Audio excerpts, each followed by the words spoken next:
today we are going to be announcing one of the first, not the only, but one of the first community policing phases in conjunction with the DOJ agreement, but really centered around the community and the police department itself. So today we're going to make an announcement about community policing councils. This is, as I said, one phase.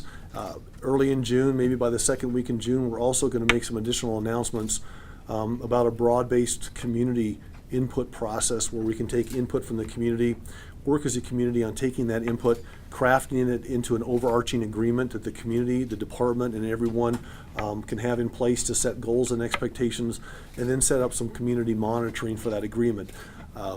I say that because that's not what we're announcing today. We're announcing the community police councils, but there will be more to come today.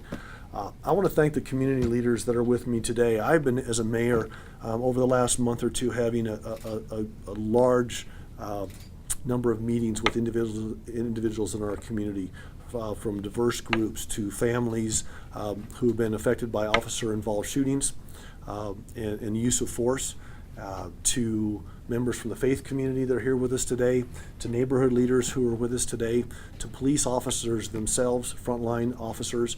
And the dialogues are getting more and more meaningful all the time. And as we have the findings from the DOJ report in place, and we have the remedial recommendations, there's going to be a very technical side to that equation where we have our experts, our public safety personnel, the chief and others, along with the Department of Justice, crafting this agreement that will become the lawsuit that will be in place, talking about the details of policies and procedures and what officers can and can't do. That's a very important process. But as a mayor, one of the things that is becoming more and more apparent to me is that for this to succeed in our community, we need to have this based in the community. We need to have our community members themselves working directly with our officers who serve them. And when I've seen the community in the same room with the department, it's a much more meaningful dialogue. It gives us an opportunity to talk about things, whether they're in the report from the DOJ, whether they're things that happened 20 years ago, 10 years ago, yesterday. We get a chance to say we can do better. We can do better as a department. As a mayor, full commitment on my part to move this forward. I've had a chance to talk to family members who have lost children in officer-involved shootings and talk about the fact that we're grieving with them and the fact that there are things that we want to do to make sure moving forward this department and the community itself can heal together. I've had a chance to talk to officers who have been wounded themselves in the line of duty and talk about their questions and concerns. And we get a chance to say, not saying any one specific case here, I'm not referring to any one specific case, but we've had a chance to say, I'm sorry what happened in this situation, whether it's to a family member, to a police officer, to the community as a whole. And these are very, very meaningful dialogues. And so today, what we are doing is we are setting up a very specific component moving forward as a police department and as a community. And what we're establishing are 6 community policing councils in the city of Albuquerque. These community councils will be based, as you can see from the map, on the 6 area commands. Why are we doing that? Because each of the area commands deals with specific issues, questions, concerns, challenges, and opportunities in the community that vary between area command 1, 2, 3, 4, 5, and 6. We have leaders in our community that are based around these area commands, not just from the Albuquerque Police Department side of the equation, but from the community side of the equation. So we want to make sure that we're not just doing one overarching broad view of what a police council looks like. So we broke them up into 6 separate councils. These councils will be made up of individual members from the community who we will expect and hope would be the voice for their area command, for the neighborhoods that they live in. Be out there in the community. Get the questions and concerns from your folks that you live in the neighborhoods with. Bring those back to these community policing council meetings. We're also asking officers, rank and file, frontline officers, to be part of these community policing councils. Why is that? Because we want the community talking to those that are serving the community. And the other thing that is important about this is it's not going to be the mayor that selects these community council members, and it's not going to be the city council. We are going to work through a process where we set up selection committees in each of these 6 area commands, and we're going to let the selection committees pick their council members. Then we're going to let the commanders themselves pick the officers and ask the officers who wants to be at the table to have these discussions. We have a website that we will have that's active, I believe, as we speak. So starting today, if the media would do us a big favor, in your press releases, you'll see the website. We would like to direct community members to that website to do one of 2 things. Apply to be a council member. If you don't know the area command that you're in, that's fine. There's a place for you to put your address. We'll tell you what area command that you're in. If you want to be on one of the selection committees, please do that as well.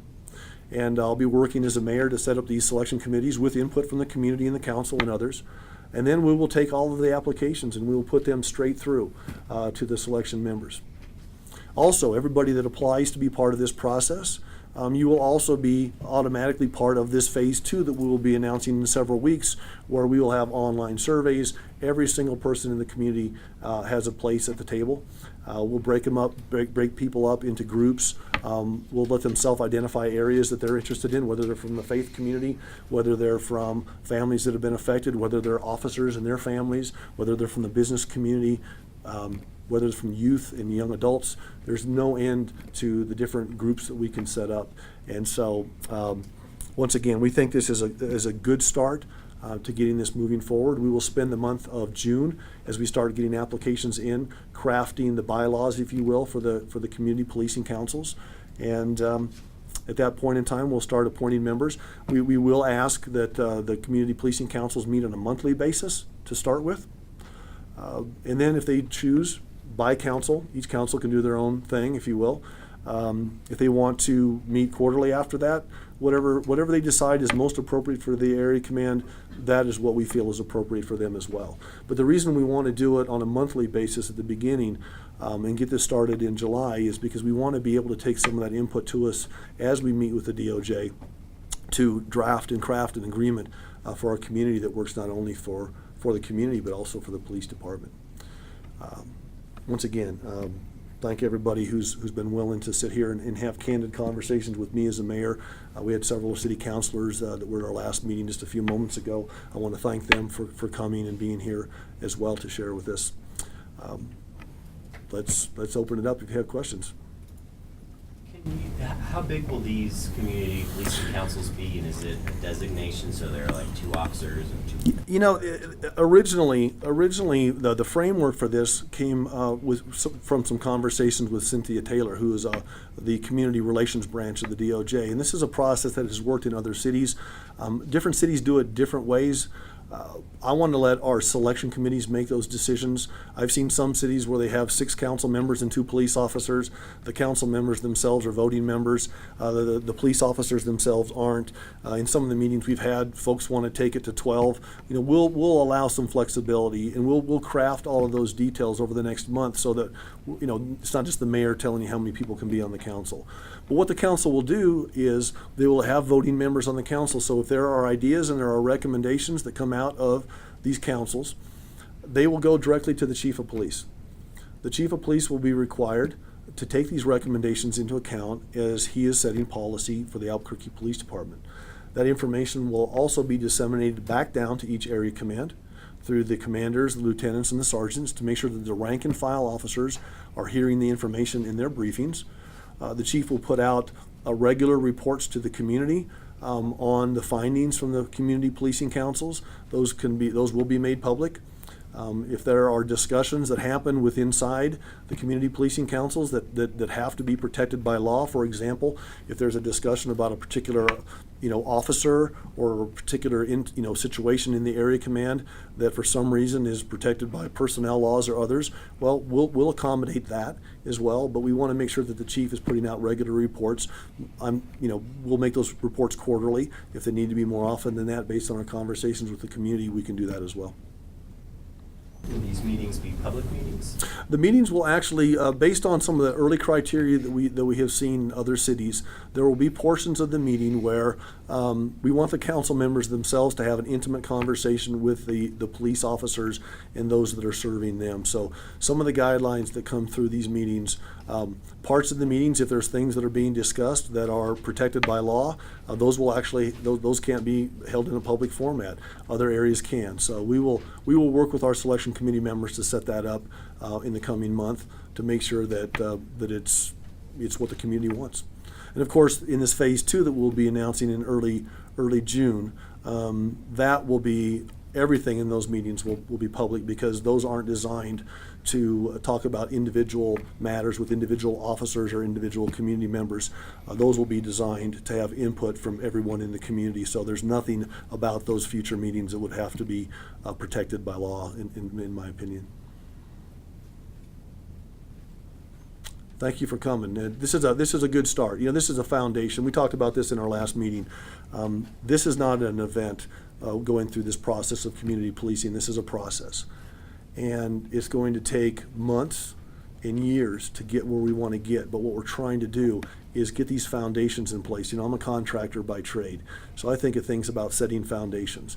These community police councils are part of the foundation moving forward as a city, so that as we work through the technical side of the DOJ process, we have something left that's sustainable for now, next year, the year after, 5 years, 10 years from now, something that is owned by the community and the department, not any one elected official, not any one city council, something that lives and breathes on its own in the community, that these individuals and others, hundreds of others in our community, will be able to take under their wing and then not only get it in place and moving forward now, but then foster that next generation of community members and police officers who are willing to take that torch and run with it, long after I'm the mayor, or long after this chief is the chief, or just into the future.